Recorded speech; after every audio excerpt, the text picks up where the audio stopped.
Honorable Speaker, sir, I rise to move the motion for consideration of the Waqf Amendment Bill 2025 and Mussalman Waqf Repeal Bill 2024. अध्यक्ष महोदय जी, आपने जो ruling दिया है JPC के बारे में जिक्र किया है, उसी के साथ साथ जुड़ते हुए एक मिनट जी, एक मिनट श्री सोगत राय जी संशोधन संख्या 108 को प्रस्तुत करें। आप बोल रहे थे ना? हाँ। Under Rule 77(2) of the Rules of Procedure, I propose that the Waqf Amendment Bill 2025 be recommitted for the purpose of eliciting further opinion thereon. Okay, माननीय मंत्री जी अब 12 और 16 पर अपना वक्तव्य दें।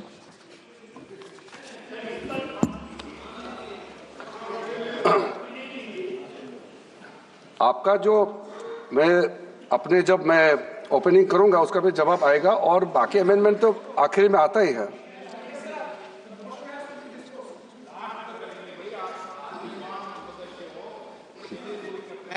चलिए माननीय मंत्री जी। माननीय अध्यक्ष महोदय, हम सबको बहुत डिटेल में जाने का भी आवश्यकता नहीं है। कमेटी के बारे में उसका जिक्र काफ़ी हो चुके हैं, लेकिन मैं इतना कहना चाहता हूं कि जो कमेटी इस बार दोनों सदन लोकसभा राज्यसभा मिला करके ज्वाइंट कमेटी में वक्फ अमेंडमेंट बिल पे जो चर्चा हुई है, आज तक भारत के संसदीय इतिहास में इतना व्यापक रूप से चर्चा, कंसल्टेशन और समय कभी नहीं दिया है। इसलिए मैं जो ज्वाइंट कमेटी में जितने मेंबर्स दोनों सदनों के लोकसभा और राज्यसभा में जो सदस्य उस कमेटी में थे, मेरे तरफ से सरकार की ओर से मैं धन्यवाद देता हूं, अभिनंदन करना चाहता हूं। अध्यक्ष महोदय जी, कुल मिलाकर के 97,27,772 याचिकाएं ऑनलाइन, फिजिकल, मेमोरेंडम के रूप में, रिक्वेस्ट के रूप में और सुझाव के रूप में पूरे तरह से सरकार ने देखा है। वो जेपीसी के माध्यम से हो या डायरेक्ट दिया हो, हमने सब उसको देखा है। इससे बड़ा कभी भी, इससे ज्यादा संख्या में किसी भी बिल के ऊपर में लोगों का याचिकाएं नहीं आया आज तक।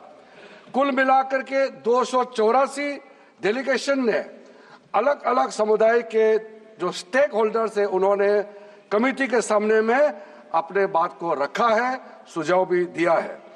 25 स्टेट गवर्नमेंट और यूनियन टेरिटरीज का वक्फ बोर्ड्स ने अपना सबमिशन भी पेश किया गया है। इसके अतिरिक्त कई लीगल लुमिनरीज, विद्वान लोग हैं हमारे समाज में, कम्युनिटी लीडर्स हैं, अलग अलग धार्मिक संस्थाओं का प्रतिनिधि, charitable organisation, civil society, academicians, researchers, policy makers, सब ने इस कमेटी के सामने में पेशकश किया है। उसके साथ साथ मैं कहना चाहता हूं सर, आज जब मैं जो बात रखूंगा आपके सामने में, पिछली बार जब हमने ये प्रस्तुत किए थे बिल को इस सदन में, तब भी मैंने कई बातें बताई थी। आज मैं उसको नहीं दोहराते हुए कुछ बातें मैं जोड़ूंगा और मुझे अपना बात रखने के बाद सिर्फ उम्मीद ही नहीं, पूरा यकीन है कि जो लोग इस बिल को विरोध कर रहे थे, वो हृदय में भी बदलाव होगा। पॉजिटिव सोच के साथ इस बिल में सब समर्थन करेंगे, ये मैं विश्वास के साथ आप आगे अपना बात रखना चाहता हूं। क्योंकि मैं पॉजिटिव नोट से बात रखना चाहता हूं, तो इसलिए एक मेरे जो मन की बात है मैं कहना चाहता हूं, तो इससे अच्छा संदेश जाए। किसी की बात कोई, अध्यक्ष महोदय, किसी की बात कोई बदगुमा ना समझे, इस जमीन का दर्द कभी आसमान ना समझेगा। ये मैं दिल से कह रहा हूं, क्योंकि अच्छा सोच के साथ, बड़ा दिल के साथ, खुले मन से मैं ये प्रस्ताव आपके सामने में पेश कर रहा हूं। सर, कई लोगों ने अपने अपने तरीके से बातें रखी हैं। किसी ने कहा ये प्रावधान अनकॉन्स्टिट्यूशनल है, गैर संवैधानिक है। किसी ने कहा ये इलीगल है, अनलॉफुल है। सर, ये बिल जो हम लोग जिक्र कर रहे हैं कोई नया विषय नहीं है। आजादी से पहले ये बिल जब पहली बार मुसलमान वक्फ वैलिडेटिंग एक्ट पास किया गया था 1913 में, तब से इसका इतिहास शुरू होता है। उससे पहले प्रिवी काउंसिल ने 1894 में इनवैलिडेट किया था वक्फ अल औलाद को। बाद में उसका प्रॉपर लीगल फॉर्म में 1913 के बाद फिर 1923 में द मुसलमान वक्फ एक्ट लाया गया था, जिसमें अकाउंटिंग और ट्रांसपेरेंसी के बारे में ये जोर उसको देते हुए ये एक्ट पास किया गया था। उसके बाद 1930 में द मुसलमान वक्फ वैलिडेटिंग एक्ट लाया गया है, जो रीइंफोर्स करता है legal validity of the family वक्फ। परिवार में जो वक्फ होता है उसको जोड़ देते हुए ये बिल लाया गया है। उसके बाद आजादी के बाद 1954 में 1954 में वक्फ एक्ट पहली बार आजाद भारत का एक्ट बनी और उस समय स्टेट वक्फ बोर्ड का भी प्रावधान उसी 1954 एक्ट में प्रावधान किया गया था। उस समय से लेकर के कई संशोधन के साथ में 1995 में व्यापक रूप से ये वक्फ एक्ट बनी है। तो उस समय किसी ने नहीं कहा कि ये एक्ट अनकॉन्स्टिट्यूशनल है, किसी ने नहीं कहा उस समय ये अनलॉफुल है। आज जब हम उसी बिल को सुधार के ला रहे हैं, तब आपको ये अनकॉन्स्टिट्यूशनल अनलॉफुल का ये शब्द इस्तेमाल करने का आपको ये नौबत कैसे आया, ये सोच क्यों आया? अगर आप सच्चे दिल से सोचते और मन साफ होते तो आप तर्क पे जाते। इस संशोधन बिल में जो जो तर्क है आप उसमें बात कीजिए। आप उसको छोड़ के जो कोई लेना देना नहीं है बिल में, उसका बात आप लेकर के लोगों को गुमराह करने का, बरगलाने का काम जो किया है, उसको मैं शुरू में साफ करना चाहता हूं। अध्यक्ष महोदय जी, 1995 में ट्राइब्यूनल का पहला व्यवस्था किया गया है ताकि वक्फ बोर्ड का कोई भी निर्णय किसी को अगर पसंद नहीं है या उसको चैलेंज करना चाहता है तो वक्फ ट्राइब्यूनल वहां आप जा सकते हैं। उसका प्रावधान पहले बार हुए हैं और उस समय यह भी फैसला हुआ कि 5 लाख से ज्यादा आमदनी किसी वक्फ प्रॉपर्टी में है, उसके लिए सरकार एग्जीक्यूटिव ऑफिसर्स अपॉइंट किया जाएगा। ये भी 1995 में शुरुआत की है। अध्यक्ष महोदय जी, ये आज एक ट्रिगर पॉइंट क्यों हुआ है? ये अमेंडमेंट बिल लाने का आवश्यकता सबसे ज्यादा शुरुआत कहां से हुई? मैं संक्षेप में बताना चाहता हूं। 2013 में, 2014 में हम सब चुनाव में गए और चुनाव में जाने से पहले 2013 में कुछ कदम ऐसे उठाए गए हैं जो आप सुन करके, आप सदस्य के रूप में भी और इस देश का नागरिक होने के कारण आपके दिमाग में यह बात जरूर सवाल उठेगा कि ऐसा कदम क्यों उठाया गया है। सर, 2013 में पहला यह बदलाव हुआ कि इस देश में कोई भी आदमी, कोई भी इंसान, चाहे वो हिंदू हो, मुसलमान हो, सिख हो, ईसाई हो, पारसी हो, बौद्ध हो, जैन हो, वक्फ क्रिएट कर सकता है। सबको मालूम है वक्फ एक मुसलमान का अल्लाह के प्रति अपना एक उसका एक पायस चैरिटेबल रिलीजियस पर्पस के लिए वक्फ क्रिएट किया जाता है, लेकिन उसमें डाइल्यूशन करके 2013 में कोई भी वक्फ क्रिएट कर सकता है। यह प्रावधान सबसे पहले उस समय की यूपीए सरकार ने किया है। दूसरा, आपने सारा वक्फ को स्पेसिफिक कर दिया कि शिया बोर्ड में शिया ही रहेंगे, सुन्नी बोर्ड में सिर्फ सुन्नी ही रहेंगे और कोई भी बोर्ड हो सिर्फ उनके लोग ही रहेंगे, बाकी कोई उसमें आ नहीं सकता है। ऐसा आपने प्रावधान किया। तीसरा, 2008, सर आप शांति से सुनने के बाद आप जो भी पूछेंगे हमारा रिप्लाई तो आएंगे ही सर। डिबेट का आखिरी में है, मेरा फिर से रिप्लाई होगा। तो अभी मैं जब शुरुआत में कुछ दृष्टिकोण रख रहा हूं, इसमें कोई हस्तक्षेप ना करे, ध्यान से सुनिए ताकि हमारा डिबेट का स्तर भी ऊंचा रहे और तर्क भी सामने में आ जाए। सर, सर एक प्रावधान आया सेक्शन 108, उस सेक्शन 108 में ये लिखा गया है कि वक्फ बोर्ड का जो प्रावधान है इस देश में कोई भी मौजूदा कानून के ऊपर में रहेगा, ओवरराइडिंग इफेक्ट रहेगा, ऐसा आपने कानून बनाया है। इस देश में ऐसा कानून कैसे मंजूर कर सकते हैं अध्यक्ष महोदय जी?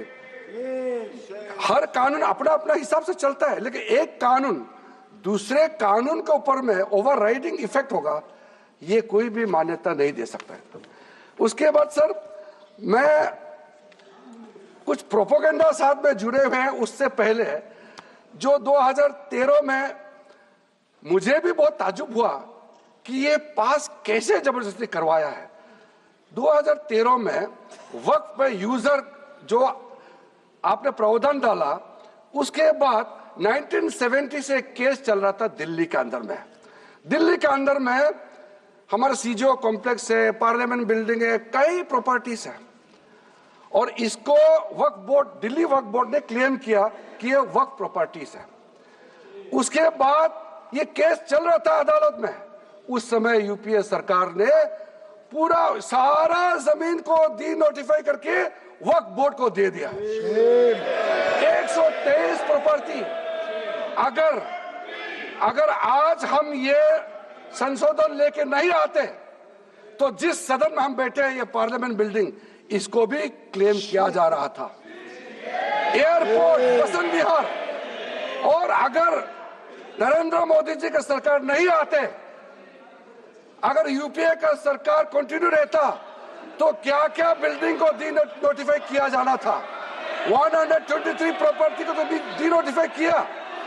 मैं रिकॉर्ड में कह रहा हूं, अपने मन से कुछ नहीं कह रहा हूं, मैं ऑफिशियल रिकॉर्ड का बात बता रहा हूं। अध्यक्ष महोदय, आप काहे को उछल रहे हो? मैं अपने से थोड़ी बोल रहा हूं, जो हकीकत बात को बता रहा हूं। आप आराम से बैठ के सुनिए। आपके दल को और आपको सबको बोलने का मौका मिलेगा। माननीय मंत्री जी,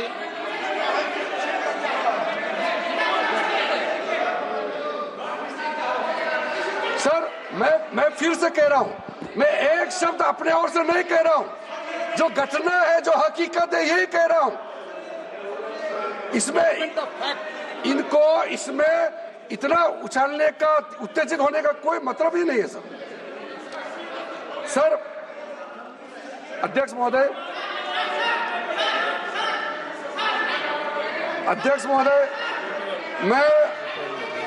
मैं आपके माध्यम से सदन को कहना चाहता हूं कि जो संवैधानिक बात उठा करके लोगों को गुमराह करने का जो प्रयास किया जा रहा है, उसको भी देश के सामने में सही बात रखना बहुत ही जरूरी है।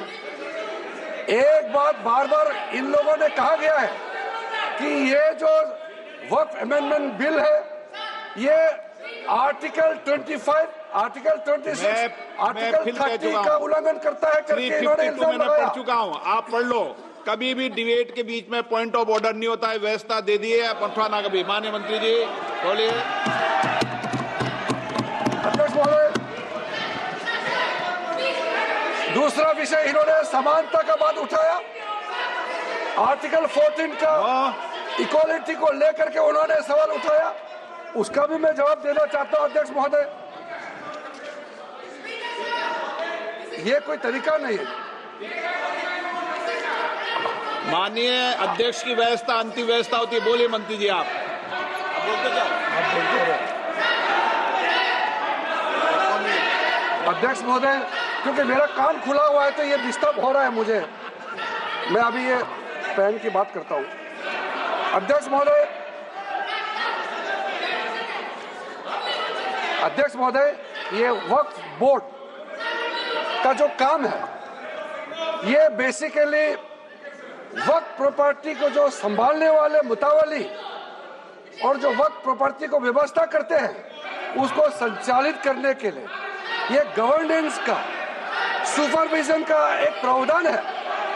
किसी भी तरीके से वक्फ बोर्ड वक्फ प्रॉपर्टी को मैनेज नहीं करता है।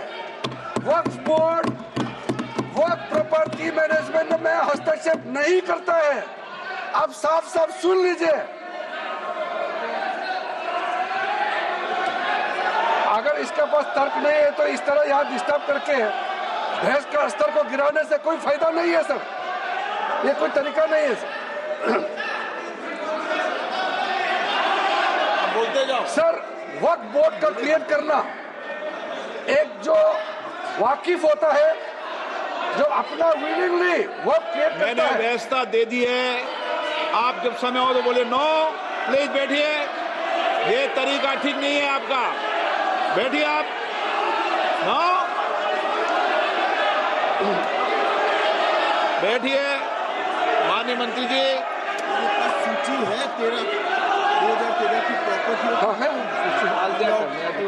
मैं लाता निकाल बताना सूची मंगा देते थे। कहते भी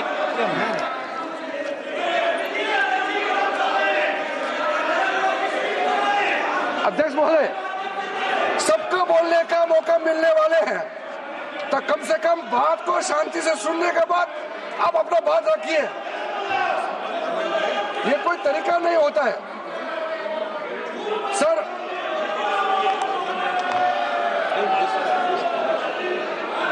अध्यक्ष महोदय, ये जो उन्होंने गुमराह करने का कोशिश किया गया है, ये मैं कुछ केसेस आपको बताना चाहता हूं सर।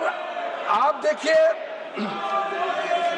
आर्टिकल 25(1) क्या कहता है, संविधान का अनुच्छेद आर्टिकल 25(1) कहता है, subject to public order, morality and health, and to the other provisions of this part, all the persons are equally entitled to freedom of conscience and the right freely to profess, practice and propagate religion. Sir, government किसी भी धार्मिक व्यवस्था को, किसी भी religious institution, कोई धार्मिक काम में हस्तक्षेप करने नहीं जा रहा है, ना ही वक्फ बोर्ड किसी धार्मिक स्थल का व्यवस्था में कोई भी तरीके से हाथ डालने का प्रावधान है, बिल्कुल नहीं है सर। आप अगर हम कोई नमाज, सर ये क्या झूठ बोल रहे हैं, ये कॉन्स्टिट्यूशन, हम कॉन्स्टिट्यूशन का प्रावधान पढ़ रहे हैं फिर भी झूठ बोल रहे हैं, ये कॉन्स्टिट्यूशन को नहीं मानते हैं सर। किसी मस्जिद का मैनेजमेंट को हम हस्तक्षेप करने का कोई इसमें प्रावधान नहीं लिया जा रहा है। एक मिनट माननीय सदस्य, आप भारत की संसद में बैठे हो, गरिमा मर्यादा बनाए रखो, बैठे बैठे टिप्पणी मत करो। हाँ, आपको जब मौका मिलेगा आप अपनी बात कहना, बैठे बैठे टिप्पणी नहीं कर सकते, ये संसद की मर्यादा नहीं है, ऐसे नहीं चलेगा सदन। सदन व्यवस्था नियम से चलेगा। किसी भी व्यक्ति को बैठे बैठे कोई भी सदस्य जो बोल रहा हो उसके बीच में टिप्पणी करने का अधिकार नहीं है। माननीय मंत्री जी। अध्यक्ष महोदय जी,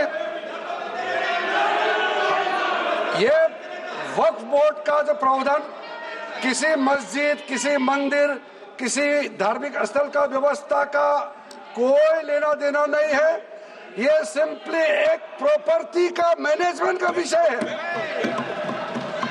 ये कोई मुसलमान अपना ज़कात देता है, फितरा देता है, उसको हम पूछने वाला कौन होते हैं?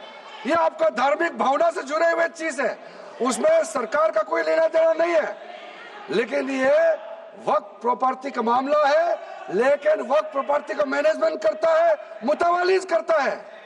ये आपको इतना बेसिक ये फर्क जो है अगर समझ में नहीं आते या जानबूझ करके आप नहीं समझना चाहते हैं तो मेरा पास इसका कोई इलाज नहीं है।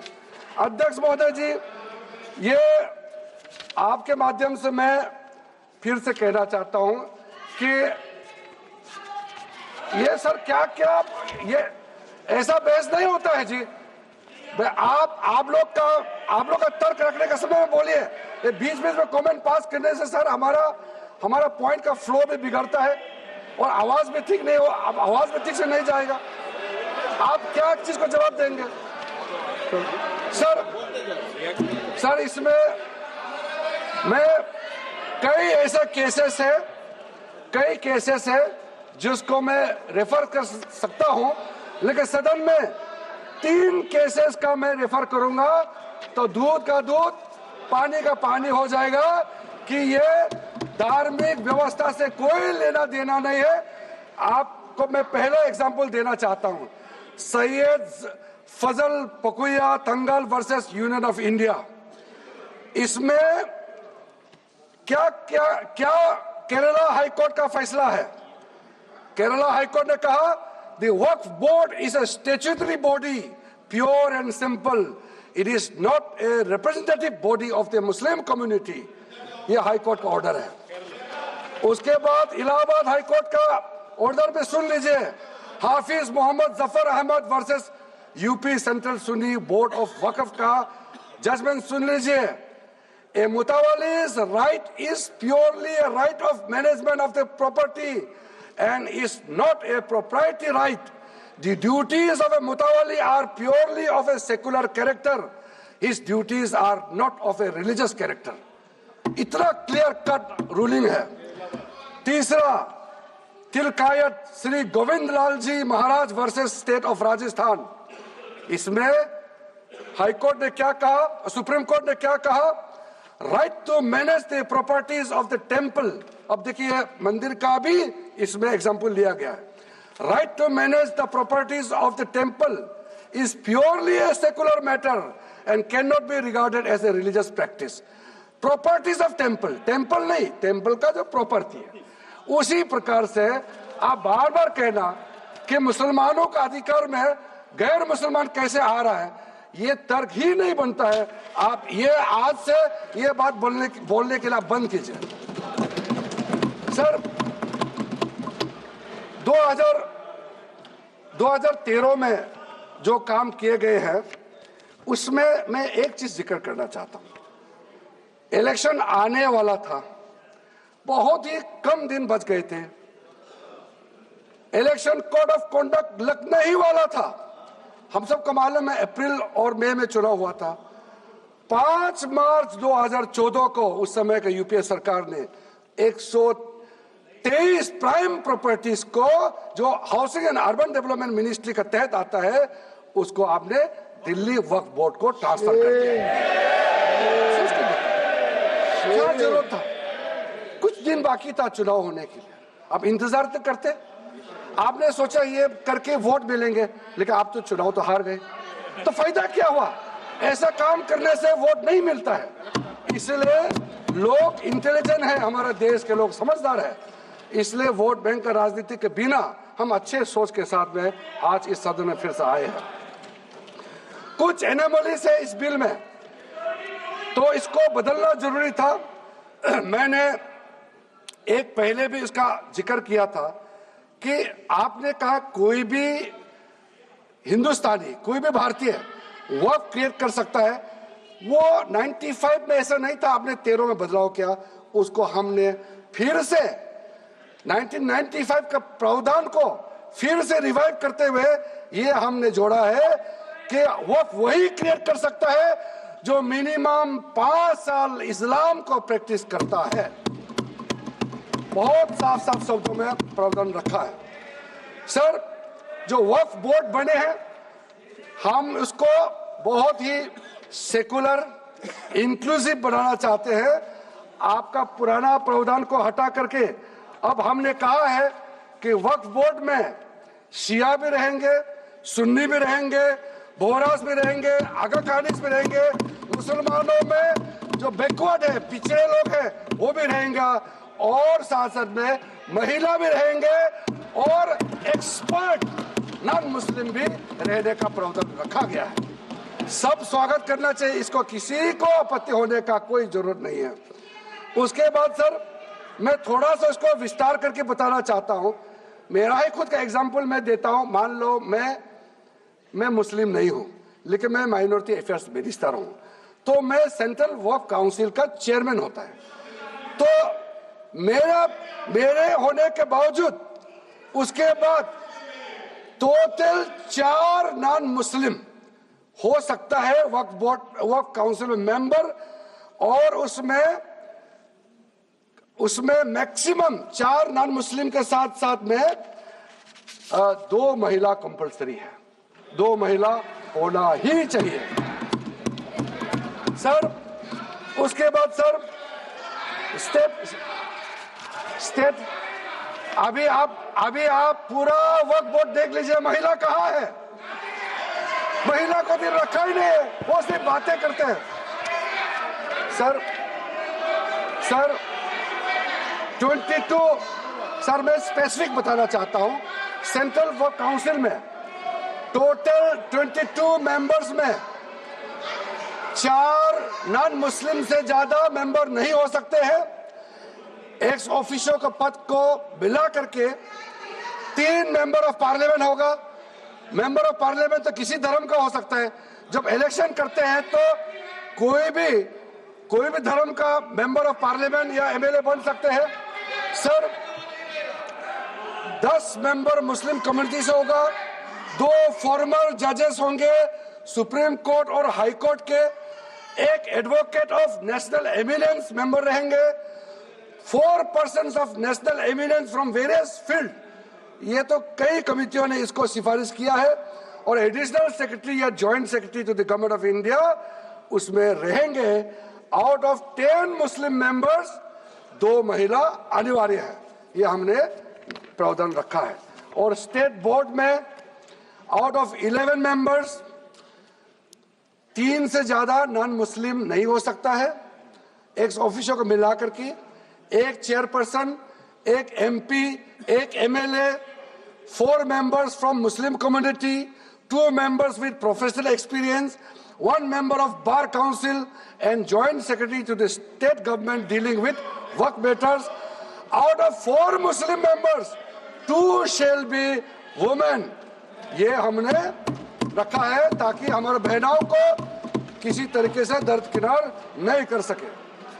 वक्फ एक्ट सर हमने जो नया प्रावधान रखा है उसमें जितना भी जो आर्बिट्रेरी प्रोविजन जो जरूरी नहीं था उसको हमने सामान्य रूप से देश में और जितना कानून है उसको मिलाते हुए मुख्य रूप से ट्रांसपेरेंसी इन वक्फ मैनेजमेंट, सर्वे को अपडेट करने के लिए जो पहले इनसफिशिएंट प्रोविजन था इसमें वक्फ लैंड रिकॉर्ड्स वगैरह में महिलाओं का इनहेरिटेंस राइट्स, बच्चों का राइट, और साथ साथ में कई हजारों केसेस पेंडिंग है ट्राइब्यूनल और कोर्ट्स में, उसको सेटल करने के लिए जो आज लगभग 10,000 से भी ज्यादा केसेस जो पेंडिंग था और कुछ सालों के अंदर में 13 से 30,000 तक 30,000 केसेस पेंडिंग हो चुके हैं, उसको सरलता से सुलह करने के लिए हमने रास्ता खोजा है।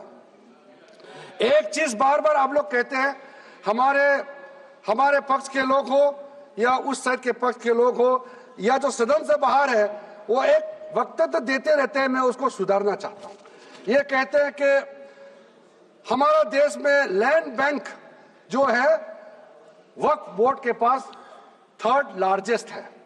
पहला रेलवे, इंडियन रेलवे, फिर इंडियन आर्मी मतलब इंडियन डिफेंस का, और फिर कहता है वक्फ बोर्ड के पास जमीन है। मैं उसको सुधारना चाहता हूं। सर आप भी तो ट्रेन में चलते हैं, हम लोग भी ट्रेन में चलते हैं, हजारों किलोमीटर ट्रेन का पटरी लगा हुआ है, स्टेशन बना हुआ है। वो ट्रेन का पटरी लगा हुआ है वो रेलवे का प्रॉपर्टी थोड़ी है, ये तो देश का प्रॉपर्टी है, हम लोग सब चलते हैं उसमें। इसको आप कैसे लगा सकते हैं कि रेलवे के पास इतना है वक्फ बोर्ड के पास इतना है? वो देश का प्रॉपर्टी है। हमारा डिफेंस के पास कहता है कि 2nd लार्जेस्ट है।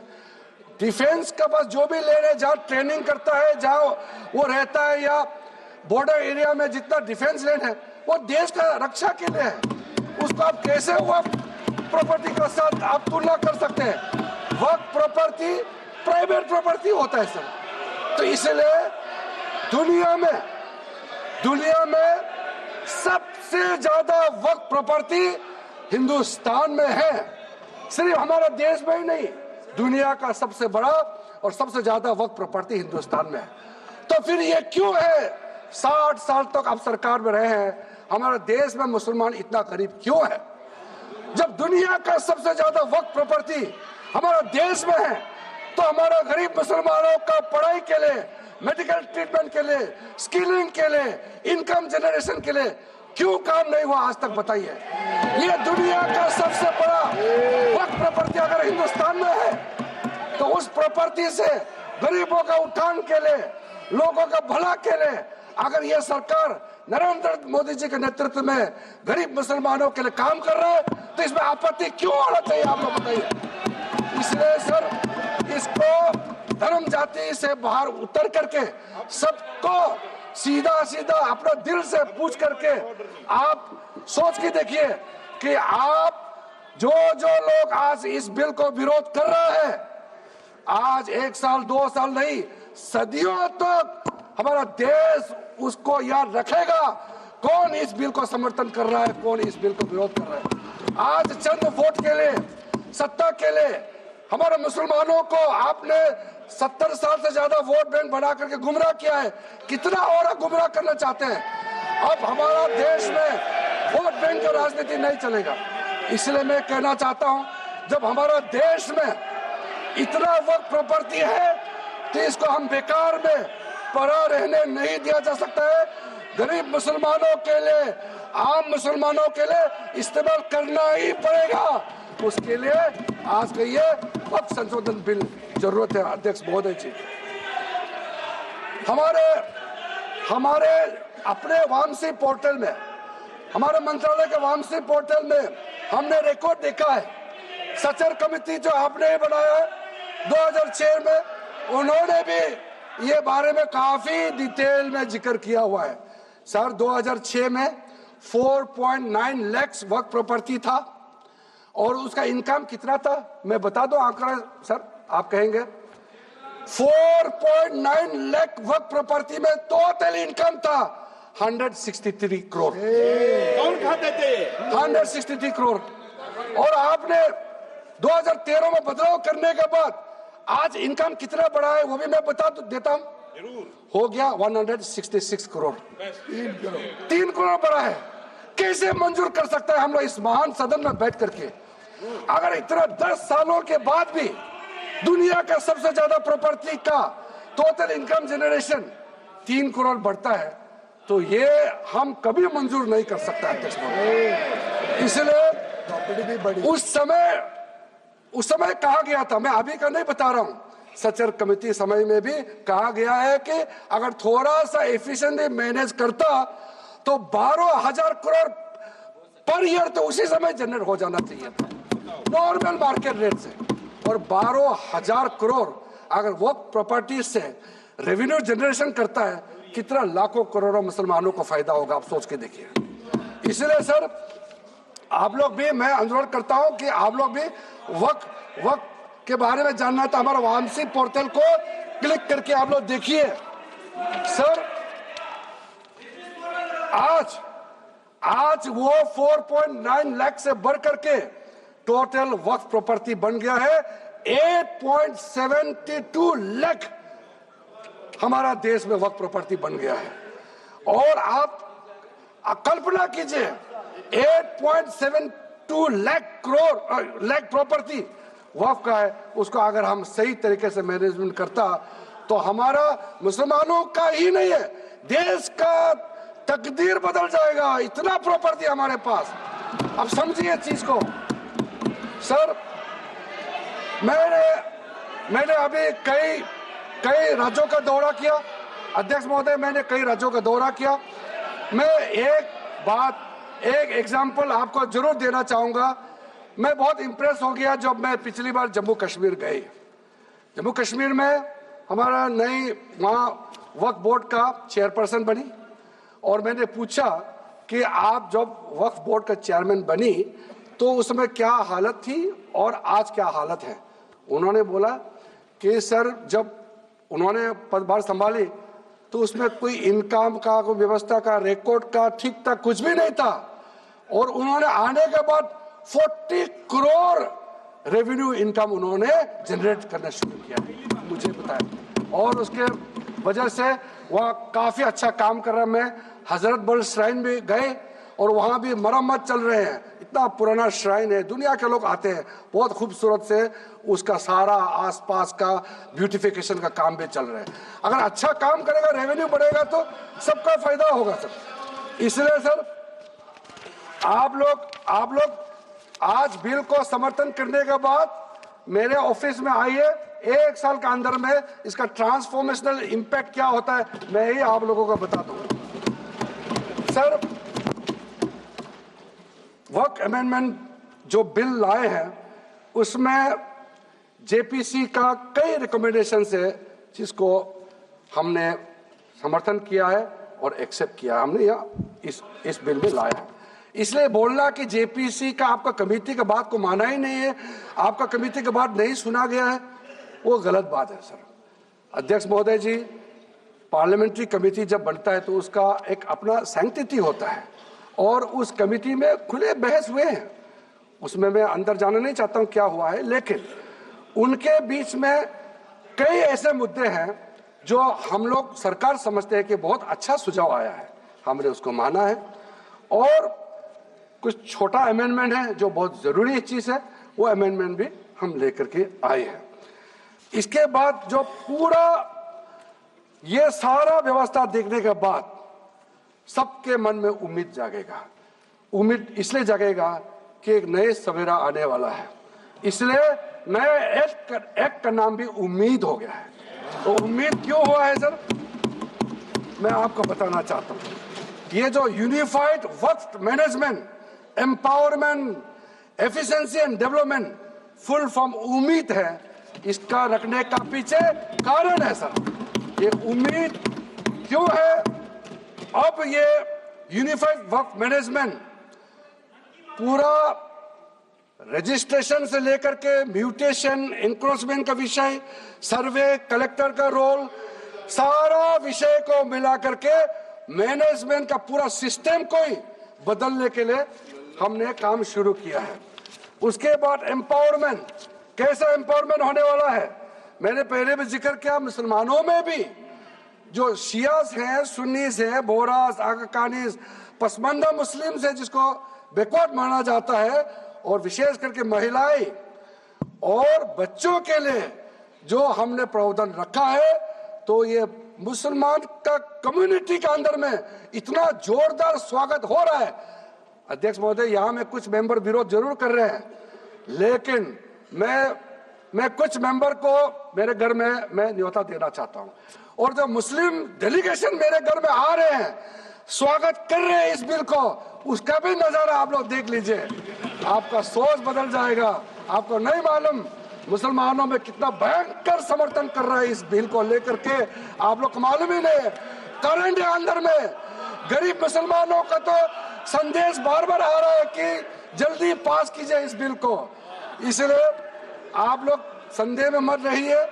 एफिशिएंसी को हमने बढ़ाने का काम किया है।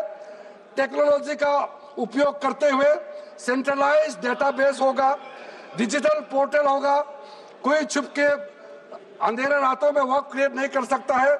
इसका पूरा रजिस्ट्रेशन का प्रावधान है, ट्रैकिंग होगा, निगरानी रखा जाएगा, कंप्लायंस का प्रावधान है, और जो मैनुअल हाथों से जो गलत होगा उसका भी करेक्शन करने का प्रावधान है। ब्यूरोक्रेटिक डिले होता है उसका भी समाधान हमने पूरा बिल में तरीका बना के रखा हुआ है। और आखिर में इसका ऑडिट प्रॉपर होना चाहिए, तो ऑडिट का भी प्रावधान हम लोग राज्य सरकार को ऊपर में छोड़ा है, क्योंकि आखिर तो सारा प्रॉपर्टी का अथॉरिटी राज्य सरकार का है। बोर्ड का अपॉइंटमेंट भी राज्य सरकार को करना है, केंद्र सरकार का कोई रोल नहीं है। लैंड स्टेट सब्जेक्ट है, सारा राज्य सरकार को ही करना है। इसलिए राज्य सरकारों को हम फुल अथॉरिटी देने के साथ साथ हमारा जो मंत्रालय है वो ऑनलाइन हमेशा जुड़ा रहेंगे कि जो जो वक्त प्रॉपर्टी क्रिएट किया गया है उसका स्टेटस है वामसी पोर्टल से मिला करके हम लगातार टच में रहेंगे। इसलिए कोई इसमें ये नहीं सोचना है कि सेंट्रल गवर्नमेंट कोई एक्स्ट्रा पावर हड़पने जा रहा है क्या, बिल्कुल सोचने का नहीं है। ये टोटली स्टेट गवर्नमेंट का अधीन है और राज्य सरकारें ही इसका निगरानी में आगे काम करना है। उसके बाद सर जो पर्पस के लिए वक्त क्रिएट किया जाता है, बेसिकली 3 पर्पस होता है, रिलीजियस, चैरिटेबल एंड पायस। उसका हो रहा है कि नहीं हो रहा है, और इनकम जनरेशन खास करके जो वेलफेयर काम है उसका हो रहा है कि नहीं हो रहा है, इसका भी इफेक्टिव गवर्नेंस का प्रावधान हमने रखा हुआ है। और साथ साथ सर मैं आपको इस उम्मीद के साथ साथ ये कहना चाहता हूं कि जो रिफॉर्म्स हमने जो लाए हैं और साथ साथ में जो प्रावधान कुछ बदलाव हमने आपको बहुत शॉर्ट में बताया, क्योंकि डिटेल में तो मैं रिप्लाई तो करूंगा ही, इसमें अगर आपको लगता है कि हमको अगर इनकम जनरेशन करने के लिए, वक्त प्रॉपर्टी को बेहतर इस्तेमाल करने के लिए क्या करना चाहिए, जब हम इसका सबऑर्डिनेट लेजिस्लेशन के माध्यम से रूल्स बनाएंगे, आपका सुझाव हम खुले दिल से स्वागत करेंगे। क्योंकि आखिर तो प्रॉपर्टी देश का है, किसी का भी हो, उसको अगर अच्छा से चलाना है तो आप सुझाव देंगे तो हम तो पूरा वेलकम करेंगे उसमें। इसलिए आज मैं मेंबरों के साथ साथ जो कई दरगाह है, कई मस्जिद के इमाम है, कई लोग जो मुझे मिले, उन्होंने भी बहुत अच्छा सुझाव दिया है। उसको डिटेल में मैं यहाँ कहना नहीं चाहता हूँ, लेकिन हम रिकॉर्ड में रखा है, कई अच्छे अच्छे सुझाव हमारे पास आए हैं, वो भी हमने नोट करके रखा है। एक इम्पोर्टेंट पॉइंट को मैं अब आपके सामने में रखना चाहता हूँ। ये जो हमने एक डेफिनेशन में जो बदलाव लाया है, इस डेफिनेशन में बदलाव का सबसे बड़ा मतलब ये है कि मुसलमानों में भी जो वक्फ के अंदर में अपना प्रॉपर्टी, वक्फ प्रॉपर्टी इस वक्फ बोर्ड के प्रावधान से गवर्न करना चाहते हैं, मोस्ट वेलकम है। अगर वो ट्रस्ट के माध्यम से अपना प्रॉपर्टी का अलग तरीके से वक्फ करना, वो चलाना चाहता है, मैनेज करना चाहता है, उसके लिए भी छूट दिया गया है। तो इसमें जो आप लोग बार बार कहते हैं कि वक्फ बोर्ड में गैर मुसलमान कैसे आ रहा है, इसका मैं छोटा सा एग्जांपल देना चाहता हूं। अभी हम लोग किसी धर्म, किसी जाति का हिसाब से तो हम एमपी नहीं बने हैं, हम तो ऐसे सिटीजन होकर के एमपी बने हैं। तो अगर मेरा कॉन्स्टिट्यूंसी वाला हमको कहेंगे कि किरण रिजिजू मेरा यहाँ नहीं आ सकता है, हमारा धर्म और तुम्हारा धर्म अलग है, तो कैसे होगा? मैं तो एज ए एमपी, मेरे पास अथॉरिटी है, मैं जा सकता हूँ। उसी प्रकार से आपका ट्रस्ट है, ट्रस्ट को चलाता है चैरिटी कमिश्नर। तो ट्रस्ट वाला कैसे कहेंगे कि चैरिटी कमिश्नर मेरा जात का ही होना चाहिए? चैरिटी कमिश्नर तो गवर्नेंस को संभालने के लिए है, चलाता तो ट्रस्ट है। उसी प्रकार से आप कैसे कह सकते कि मेरा वक्फ प्रॉपर्टी को देखने के लिए वक्फ बोर्ड में गैर मुसलमान नहीं हो सकता है? आप कैसे कह सकते हैं? ये तर्क आप थोड़ा गहराई से सोचिए, क्योंकि ये बार बार कहा गया है, मैं नाम नहीं लूंगा, वो बाद में तो बोलेंगे हमारे कुछ लोग हैं कि मुस्लिम का अफेयर्स में नॉन मुस्लिम क्यों आ रहा है। अरे ये धार्मिक व्यवस्था से कोई लेना देना नहीं है, मैं बार बार कह रहा हूं। इसलिए ये प्रॉपर्टी है, वक्फ प्रॉपर्टी है, आप लोग इसको समझिएगा। उसके बाद सर ये जो हमने जो 2013 के बाद कुछ बदलाव जो किए हैं, वक्फ बाय यूजर में कुछ लोग ने शंकाएं व्यक्त किया है, कह रहा कि वक्फ बाय यूजर हटाने के बाद अब सरकार जो है मस्जिदें छीन लेंगे, दरगाह छीन लेंगे, मुसलमानों का प्रॉपर्टी छीन लेंगे, ऐसे बोलते हुए मैंने सुना है। इस तरह का कई जगह में बोला है। मैं इसमें साफ साफ कहना चाहता हूं, हम लोग सब हर किसी ना किसी राज्य से आते हैं। We all belong to each and every part of our country, we are together, we may belong to different states and union territories, we are all Indian. ये अथॉरिटी राज्य सरकार को हमने कैसे दिया? जो प्रॉपर्टी वक्फ यूजर को हम लोगों ने हटाने के बाद यह प्रावधान सुरक्षित किया है, ऑथोराइज किया स्टेट गवर्नमेंट को कि जो प्रॉपर्टी रजिस्टर्ड हो चुके हैं, जब नमाज पढ़ते हैं, रजिस्टर्ड है, डॉक्यूमेंट है, उस पे कोई हस्तक्षेप नहीं होगा। ये कानून प्रोस्पेक्टिव है, रेट्रोस्पेक्टिव नहीं है। ये आप लोग बहुत क्लियर से सुन लीजिए, ये किसी का जमीन छीनने का कानून नहीं है। ये किसी का राइट, किसी का हनन करके उसका प्रॉपर्टी को हड़पने का नहीं है। राज्य सरकारों को अधिकार दिया गया है कि जो ऑलरेडी रजिस्टर्ड है उसका तो कोई डिस्प्यूट नहीं है, लेकिन जो डिस्प्यूटेड है, जो कोर्ट में पेंडिंग है उसको हम यहाँ कानून बना के कैसे हटा सकते हैं? कोर्ट का पावर को तो हम ले नहीं सकते सर। इसलिए यहाँ बार बार ये लोग माइक बजा बजा करके झूठ 100 बार भी बोलो, कुछ होने वाला नहीं है। सिटीजनशिप अमेंडमेंट बिल जब लाया गया था वही लोग हैं जिन्होंने कहा था कि सिटीजनशिप अमेंडमेंट बिल पास होकर एक्ट बन जाएगा तो मुसलमानों का हक छिन जाएगा, उनका नागरिकता खत्म हो जाएगा। आज सीए लागू हो गया, बताइए किसी मुसलमान का अधिकार छीना है? किसी मुसलमान का नागरिकता छीना है? बताइए, क्या आप माफी मांगेंगे? आपने देश भर में घूम घूम कर झूठे बातें फैलाया, आज आप साबित हो गया कि आपने झूठ बोला था, लेकिन आज आप माफी मांगने का भी हिम्मत नहीं रखते हैं। जिगर थाम के आप लोग सुनिए, ये आप आज दोबारा आप मिसलीड करेंगे, गलत बातें करेंगे तो फिर मुंह खाना पड़ेगा आपको। फिर कोई और बिल लेके आएंगे, फिर मैं आपका पर्दाफाश करेंगे फिर से। इसीलिए सर हम लोग तर्क पे जाइए, पॉइंट पे जाइए। इसलिए दूसरा, महिलाओं के लिए अध्यक्ष महोदय जी, क्योंकि फैमिली में पुरुष महिला सब होते हैं, तो इसमें हमने एक सिंपल प्रावधान रखा है कि एक कोई भी मुसलमान जब वर्क क्रिएट करता है, सबसे पहले उस परिवार में जो महिला का अधिकार है उसको सुनिश्चित करके ही आप वर्क क्रिएट कर सकते हैं। नहीं तो पहले ऐसा होता था, वर्क क्रिएट कर दिया, आपका बच्चों का अधिकार खत्म हो गया, महिला का अधिकार खत्म हो गया।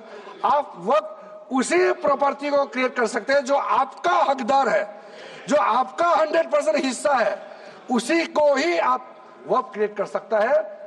बच्चों का और महिला का अधिकार नहीं छीन सकता है। ये बहुत बड़ा रिफॉर्म है। मुसलमानों में अगर वो चाहते हैं कि महिला आगे ना बढ़े तो ये लोग इसको विरोध करेंगे ही, लेकिन जो थोड़ा प्रोग्रेसिव सोचने वाले, जो थोड़ा बारीकी से अगर सोचेंगे तो कितना गलत बात है कि समाज में महिलाओं को दबाने का काम करते हैं और यहाँ जोर जोर से बोलते हैं। अध्यक्ष महोदय जी, सारा मैनेजमेंट जो सरकार का जमीन या प्राइवेट का जो जमीन है, इसका कलेक्टर को इन्होंने कमेटी के माध्यम से सुझाव किया है कि हर चीज कलेक्टर को क्यों ऑथोराइज किया गया है। तो कमेटी के बात को माना है कि कलेक्टर से ऊपर कोई भी अधिकारी, कलेक्टर से ऊपर जो अधिकारी है वो देखेंगे सरकारी जमीन और कोई डिस्प्यूट है वक्फ बोर्ड के साथ या किसी मुतावली के साथ डिस्प्यूट है, उसका जांच कलेक्टर के ऊपर अधिकारी करेंगे। ये कमेटी ने सुझाव दिया था और उसी को मान करके आज इस सदन में पेश किया जा रहा है। एक महत्वपूर्ण सुझाव हम लेके आ रहे हैं, अमेंडमेंट लेके आ रहे हैं, इसमें मैं मानता हूं कोई विरोध नहीं करेगा। ये इसमें शुरू में छूट गया था, मैं सर खुले दिल से आपको कहना चाहता हूं, लेकिन बहुत सोच समझ के साथ ये प्रावधान अमेंडमेंट हम लेके आ रहे हैं कि जब आप वक्फ प्रॉपर्टी क्रिएट करेंगे तो ऐसा नहीं होना चाहिए कि आप ट्राइबल एरिया में जाकर के आदिवासी का जमीन को आप वक्फ क्रिएट कर दें, ये नहीं होना चाहिए। इसलिए हमारा देश के आदिवासियों का संरक्षण को ध्यान में रखते हुए शेड्यूल 5 और शेड्यूल 6 में आप वक्फ प्रॉपर्टी क्रिएट नहीं कर सकते हैं। ये एक महत्वपूर्ण अमेंडमेंट लेके आया है। डिटेल में अब आगे अध्यक्ष महोदय आपको मैं बताऊंगा। वक्फ ट्राइब्यूनल के बारे में सर मैं संक्षेप में, अभी फ्लोर खुलने वाले हैं, मैं आपके हाथ फ्लोर छोड़ने वाले हैं, तो मेरा जो वाइंड आपको आप ध्यान से सुन लीजिए। जो ट्राइब्यूनल है, ट्राइब्यूनल में 2 मेंबर का हमने प्रस्ताव रखा था, तो कमेटी ने कहा कि 2 मेंबर ठीक नहीं है, इसमें 3 मेंबर होना चाहिए। ये प्रस्ताव भी मंजूर किया गया है। तो वक्फ ट्राइब्यूनल में 3 मेंबर होगा फिक्स टेन्योर का साथ, और उसमें आज टोटल लिटिगेंस 14,417 केसेस है। आप सोच के देखिए, तो ट्राइब्यूनल में जल्दी जल्दी केस डिस्पोज हो, 3 मेंबर्स का ट्राइब्यूनल बनाया गया है। उसके बाद में उसका टेन्योर को फिक्स किया गया है। उसके बाद में जो एक बहुत स्ट्रिंजेंट प्रोविजन था, पहले ऑटोमेटिक अपील करने का राइट नहीं था, स्पेशल रिव्यू पिटीशन ही कर सकते थे ट्राइब्यूनल के ऑर्डर के बाद।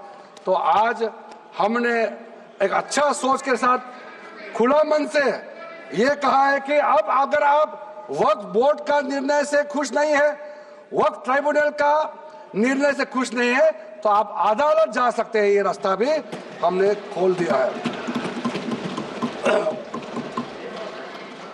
उसके बाद सर कंट्रीब्यूशन, एनुअल कंट्रीब्यूशन, ये भी आपका ही सुझाव था कमेटी वालों का कि जो कंट्रीब्यूशन देते हैं वक्फ बोर्ड मुतावली जो देते हैं उसको घटाना चाहिए, तो उसको 7% से 5% घटा दिया है ताकि ज्यादा पैसा आप चैरिटेबल पर्पस के लिए खर्चा कर सके।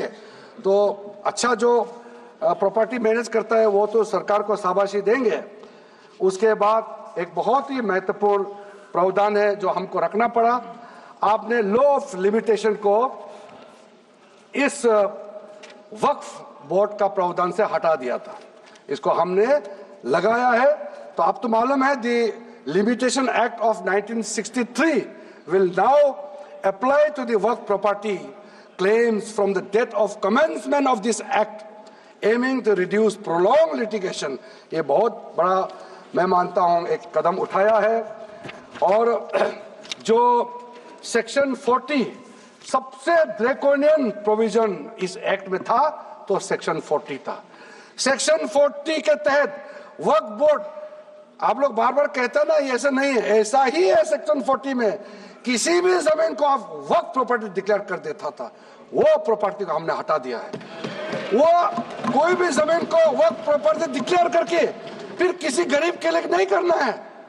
वो लोग, कुछ लोग, चंद लोग अपने के लिए, अपने फायदा के लिए इस्तेमाल करते हैं। ओवैसी मैं तो नाम नहीं लूंगा, लेकिन सर ये प्रावधान को इतना मिसयूज हुआ, इसलिए तो इतना लाखों प्रॉपर्टी की संख्या बढ़ गई। अब किसी प्रॉपर्टी को कैसे आप क्लेम कर सकते हैं? इसलिए इस सेक्शन 40 की वजह से, अध्यक्ष महोदय जी, इस सेक्शन 40 की वजह से कई मुद्दे इस देश में आया है। आज पूरा हमारे देश का क्रिश्चियन कम्युनिटी, जो कैथोलिक चर्च काउंसिल के लोग, भारत चर्च ग्रुप के लोग, केरला में हो या देश भर में, आज पुकार के क्यों कह रहा है कि वक्त संशोधन बिल जल्दी पारित होना चाहिए। वो इसलिए कि सेक्शन 40 का मिसयूज होता था। सर आप सोचिए, केरला का एमपी, तमिलनाडु का एमपी लोग तो सोचिए, अगर आपने गलती से इस बिल का विरोध कर दिया तो आप क्या विरोध झेलना पड़ेगा बाहर में, आप कल्पना कीजिएगा अभी से। आप सोचिए, मैंने पिछली बार भी बताया सुरेंद्रेश्वर टेम्पल के बारे में, तो आपको बताया जब बाकी कोई धर्म ही नहीं था तब ये सुरेंद्रेश्वर टेम्पल था।